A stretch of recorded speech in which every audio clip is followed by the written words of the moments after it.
Rutherford Issues with Bryan Barrett on FM 101.9 and AM 1450 Murfreesboro, FM 100.5 Smyrna. Listen and watch at WGNSradio.com. Rutherford Issues is powered by Middle Tennessee Electric.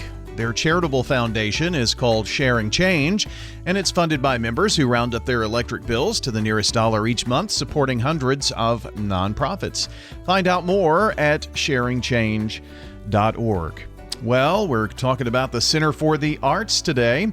The Executive Director, Regina Ward, is here, along with the Director of Education, Tara Winton. And good morning to you both. Good morning. Pull that mic a little closer to you there, Regina. Sorry. That's all right. You know, it's one of those things. It's the intimidator, we call it. I'm trying to hide from it. I understand. Good to have you both in. And it's been a few months since we've had the chance to talk to you. Things going well in 2025? Oh, yeah. We've started off 2025, I feel like, with a bang, like we got shot out of a cannon. Yeah. It's been a lot of fun. We've already had 2 shows run. We had All Shook Up and then Moon Over Buffalo. Seussical the Musical is currently running. They've had sold out shows the last 2 weekends. And then we also have performed for a little over 2,000 students.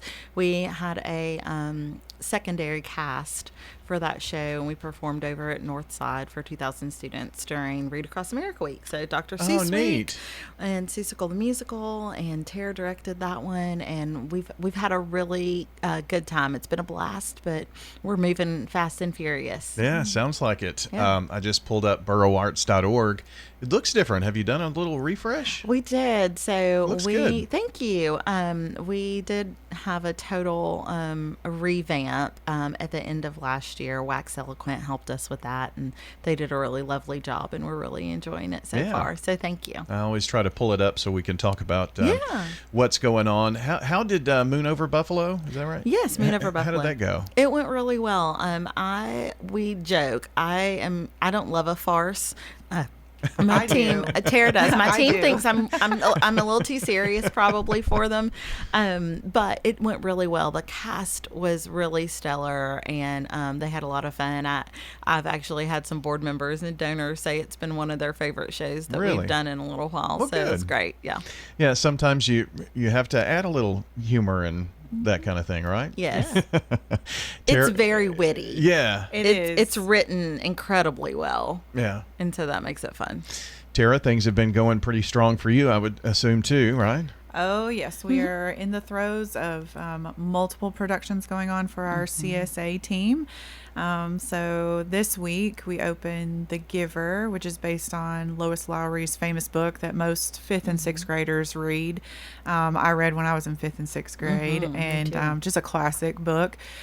So that opens this week, Wednesday and Thursday. And then on Saturday, we open Finding Nemo. So we have a group of homeschoolers that come in during the week, during school times, and they practice once a week. And so their first show is on Saturday this week. And then the following week, we open Annie. And so that is going on all next weekend. We have five shows of Annie, and 4 of them are sold out, so we added another one. So if you want to come, Sunday the 23rd, there are some tickets left. Some. Yes, wow. I looked this morning. There weren't very many. Oh, they're going fast. I still need to get one more. You better hurry. I better hurry. And where do you get those? boroughArts.org? That's correct. Yeah, good deal. Seussical, let me ask you a little bit about that, because was that done in correlation, with reading in the schools and that kind of thing, and absolutely, just Dr. Seuss and what he's meant to the writings? I will tell you, our team has been talking about doing this for over a year. We knew that we really wanted to do Seussical. It's a great show. It's so funny. The music is great. But doing it during Read Across America Week just really makes sense for us for a couple of reasons. Number one, because we're constantly wanting to tie the arts and education in the classroom together. We know that students that are participating in the arts also do really well in school. They've got great social emotional skills. They understand empathy really well. They also understand teamwork. And one of the things that I think is most important is sometimes they also understand disappointment. And so we want to be able to bring those things together for our students. But quite often, we are the first show that children get to see in their young lives. And so one of our favorite questions to ask when we bring schools in is, who has never been to a show before? This is your first theater performance. And out of our 3 days that we did shows last week, over 80% of the room, every single show, raised their hand. And so for us, that is a great experience to not only be able to perform for those kids, but for them to be able to tie that directly to what they're doing at school, to tie the characters that they're reading about and learning from. And God bless the Cat in the Hat. He's always making mischief, and he certainly continues to do that throughout the show. And so it's a lot of fun, but it's important to us for people to understand the correlation, not just between reading, but literature in general, and also that reading comprehension piece. Well, you are reaching out to hopefully your future audience too, you know? Absolutely. Exactly. This Absolutely. is the show to grab them and keep them. It's full of magic and wonder and Yes. things like that. And yeah, hopefully Yes. we make lifelong arts Patrons. Yes. And it's a lot of fun because we occasionally have some Title I schools that need additional funding to be able to attend that field trip. And so it's always great because then I get to reach back out to our business partners and say, hey, we've got a school that's really interested in coming, but they can't afford it. And I don't know, it's really fun because you just get to see some of those business partners really light up and say, oh my gosh, yes, I want to give that experience to students. I think sometimes those of us that have had arts experiences in our lives, we take it for granted a little bit, and don't think that some of our kids might not have that exposure. Yeah. Well, maybe an opportunity to continue to do that for the years to come too. Absolutely. That is our hope. We've already had discussions with our venue about that, and so we're really excited. We hope to make this one of those opportunities that people know that they are going to get to do that. Yeah. And at some point, if every second grader got to come see it and 10 years from now it's still going, I think that would be a lot of fun. Well, and then maybe they will participate the next, in That's 15 years. Exactly right. In 15 years, then it'll be their turn. That's exactly right. So one more weekend left, I think. One more weekend left of Seussical. Again, it is a fantastic show. I know Friday night is almost sold out, and so is Sunday. But Saturday evening or Saturday at 2, we have tickets left for both of those shows. Very good. Talking to us today about the Center for the Arts and a lot of things going on. Regina Ward, the executive director. Tara Winton, the director of education.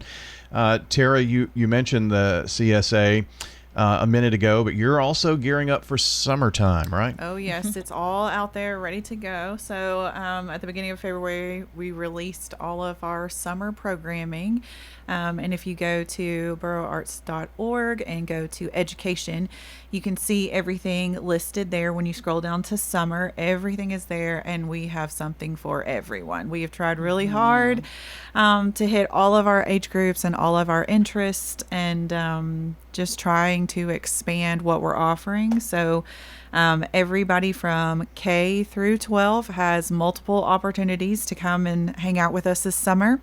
If your student wants to create a show of their own, we have a little bit of that.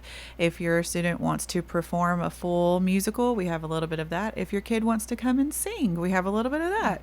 Or if your kid is a visual arts student who wants to focus on enhancing their skills, then we have that as well. So we are really trying to offer something that is special to every student. Well, and also what behind the scenes, the production folks too, right? We also have 2 different tech options. So students can come and help create props and set and pull costumes and those sorts of things as well. Yeah. That's all a very important part. It is. It's a very important part that sometimes people forget that happens. And those are the people that sometimes are maybe more important. They have all the things going on backstage, and the people on stage cannot do their job unless we have the people backstage. Have to have it. My daughter was in choir quite a bit, but she also, when they were doing musicals, she would want to work behind the scenes because absolutely. that's where all the power is. That's said. where I want to be too. That's where I figured out about middle school that's where I wanted to be, and that's where I love to be. Because you need all those people to support and make sure things happen. Or when things go wrong, what do we do? Right. Those are the people. And I can't not tell you how many late nights it was, painting props and that kind of thing, and just really drawing close together. I mean, the arts community is very tight-knit too. It right? is. One thing that Regina and I have been talking about is it's a really great opportunity if you're looking for something other than being on your phone. We have great opportunities for students to be interacting with one another and working hands-on with something, having those face-to-face conversations, and just an opportunity for students to have an activity that maybe doesn't involve so much technology. And we're just kind of trying to push that. We've been talking with Murfreesboro City Schools about they're kind of doing this focus of anxious generation and pulling away from technology a little bit. But it's a great opportunity for students to have face-to-face interaction, building those communication skills and working as a team.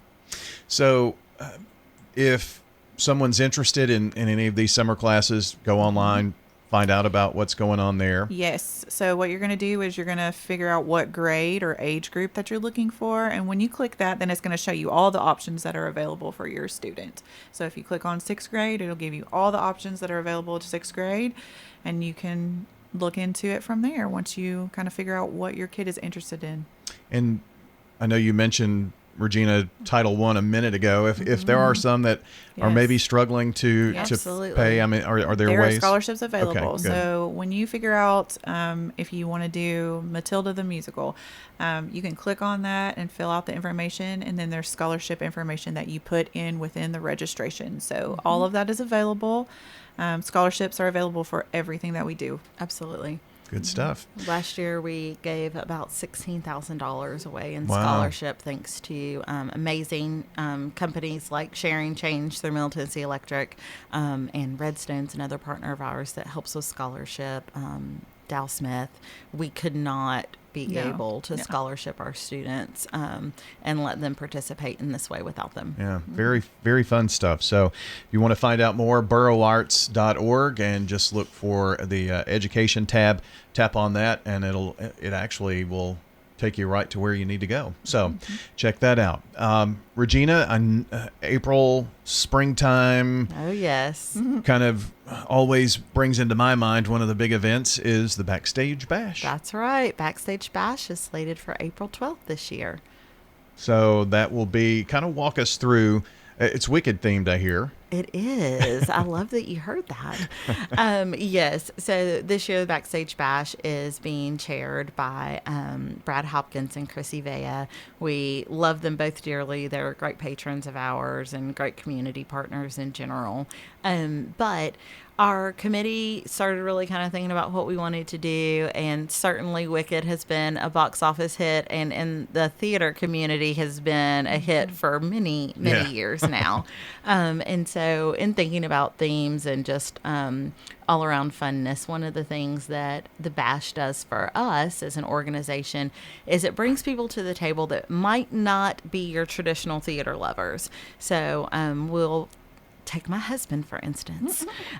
He will entertain me and go to a show every once in a while, but he loves to support the arts. And so for folks in our community who are like, I don't know that I'd go see a show, but I'd love to, get dressed up, sit down, have a nice dinner with some friends.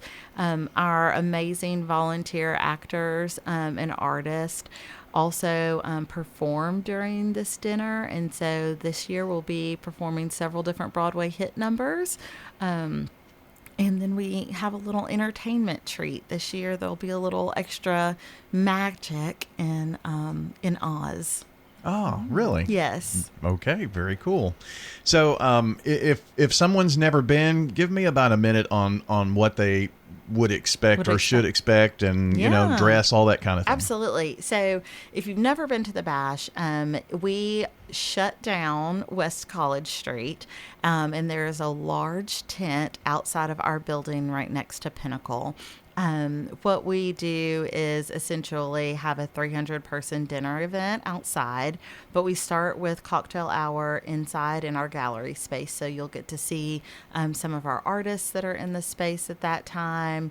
We'll have some music going. Our silent auction will be available during that time, and just an opportunity to meet some other patrons of the arts and start to have a little bit of fun. Lots of red carpet pictures, photo booth before we get started with dinner. We move back into the tent for dinner about 7:45, 8 o'clock, and we start with musical performances. The Alley is catering our dinner again. It is a family-style dinner. We moved into this last year because a lot of people that attend our event want to spend time talking to each other and having a good Sure. time, and family style dinners really promote that, and so we had such a great time with that last year. We decided to bring that back again this year as well. Many of our performers this year will be Broadway hits that you know of, so it is very likely that you'll hear something from Wicked. It is very likely that you'd hear something maybe from Parade, or maybe even some of the musicals that we have upcoming towards the end of the year as well. And so it is a good time, full of entertainment and a little bit of talk about what the arts does in our community as a whole and how you can become more of a part of it. After the dinner event is over, we move into the theater and have a glow party with a DJ and a lot of fun music for our after event. Well, that's it's hard to believe. I looked on the website and clicked on Backstage Bash. This is the 25th Backstage Bash, right? It is. That's pretty cool. It's very cool.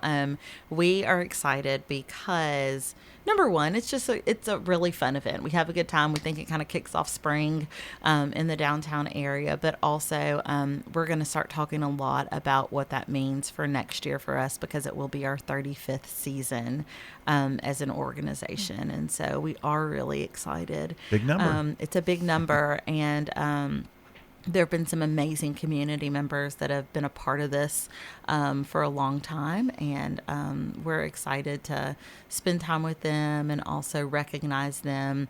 We will recognize our Arts Advocate for the year during the Backstage Bash, which we do every year, and then we will also name our next 2 Actors Guild members, which are voted on by their peers, but it's usually two people that have done a really outstanding job on stage, and many of them are not only very talented, but they are well loved. They're dynamic people, and we just like to be able to say thank you in that way to them.